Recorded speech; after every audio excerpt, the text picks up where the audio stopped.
Donation घेणं ही illegal practice आहे।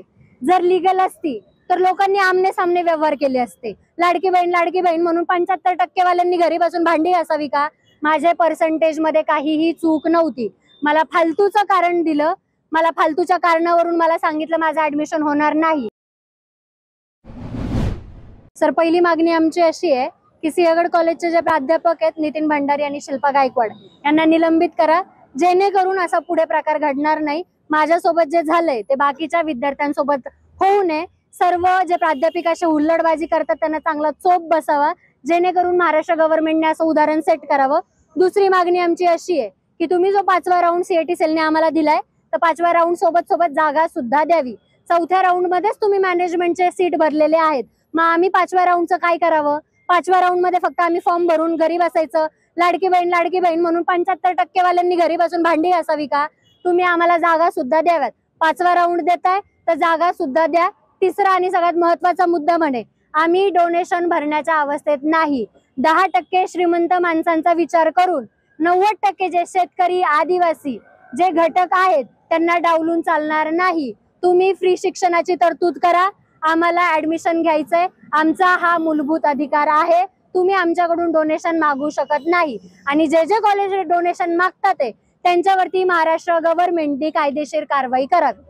मी आज आंदोलन केलंय, नेमकं प्रकरण काय होतं? तुमचा सिंहगड कॉलेज मधील व्हिडिओ व्हायरल झालेला आहे, नेमके त्या ठिकाणचा थोडासा घटनाक्रम सांगा। सर, मी कॉलेजला ऍडमिशन घ्यायला गेले, जे की त्यांनी मला बोलून घेतलं होतं। दुसरी गोष्ट, त्यांनी जे जे मला सांगितलं मी त्या सगळ्या गोष्टी केल्या। माझी काहीही डॉक्युमेंट्स मध्ये चूक नव्हती, माझे पर्सेंटेज मध्ये काहीही चूक नव्हती। मला फालतूचं कारण दिलं, मला फालतूच्या कारणावरून मला सांगितलं माझं ऍडमिशन होणार नाही। त्यांना जेव्हा मी सांगितलं मला लेखी द्या, त्यांनी लेखी दिलं नाही। इवन इथले जे शिक्षण अधिकारी आहेत ते सुद्धा मला बोलले की तुझ्या डॉक्युमेंट्स मध्ये काहीही चूक नाही। डॉक्युमेंट मध्ये चूक तेव्हा झाली असती जेव्हा मी डॉक्युमेंट्स वेगळे भरलेत आणि फिजिकल डॉक्युमेंट्स मी दुसरे दिलेत, ही डॉक्युमेंट्स मधली चूक असते।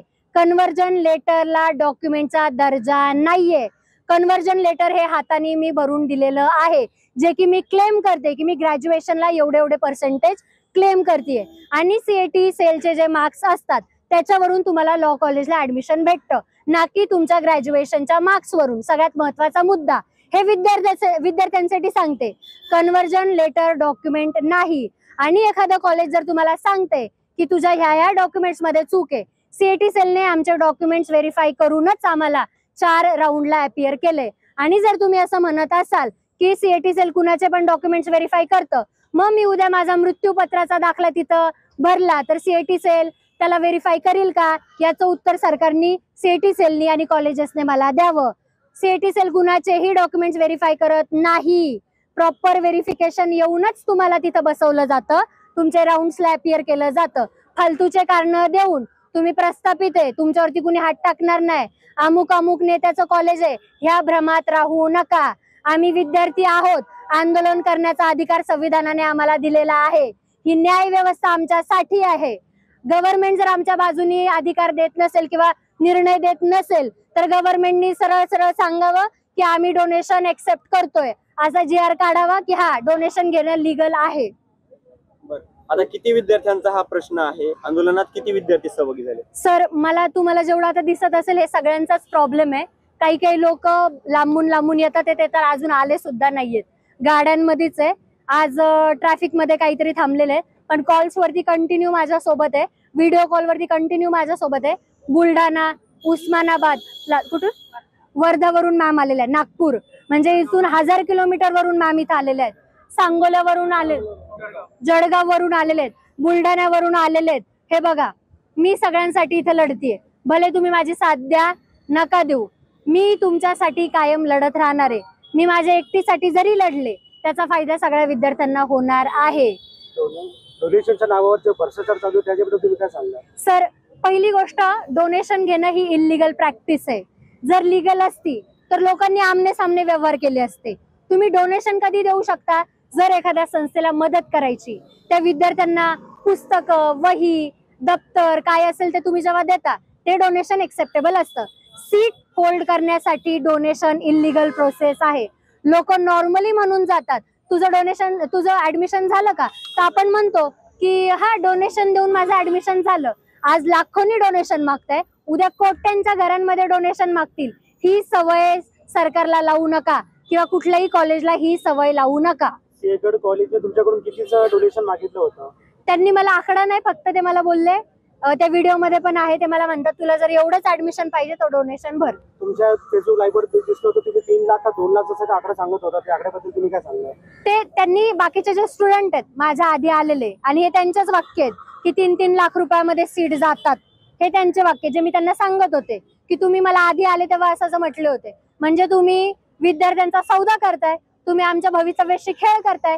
मी त्यांना ते विचारत होते. आणि जेव्हा ते मला म्हटले डोनेशन देऊ, तेव्हा मी त्यांना म्हटले तुम्ही ऑलरेडी 3-3 लाख रुपये देऊन डोनेशन देऊन तुम्ही विद्यार्थ्यांना विकतच घेतलंय. आता मला एक गोष्ट सरळ सरळ सांगायचं सर, एखादा डॉक्टर आहे, डॉक्टरला जर तुम्ही कोट्यावधी रुपये देऊन त्याचं डोनेशन करून त्याला शिकायला बसवताय, त्या डॉक्टर कडून तुम्ही उद्या गरीबाची मदत तुम्ही एक्सेप्ट करू शकता का? तो नाही करणार.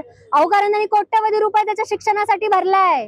तो कोणत्या गरीबाची मदत करायला पुढाकार नाही देणार, कारण त्याचं घर विकलंय शिक्षणासाठी फक्त. मग तुम्ही अशा लोकांकडून उद्या जाऊन ते विद्यार्थ्यांना म्हणा किंवा एखाद्या गरीबाची केस घेतील किंवा गरीबाची मदत करतील, तुम्ही नाही म्हणू शकत त्यांनी केली पाहिजे, कारण त्याची ऑलरेडीच पिळवणूक झालेली आहे.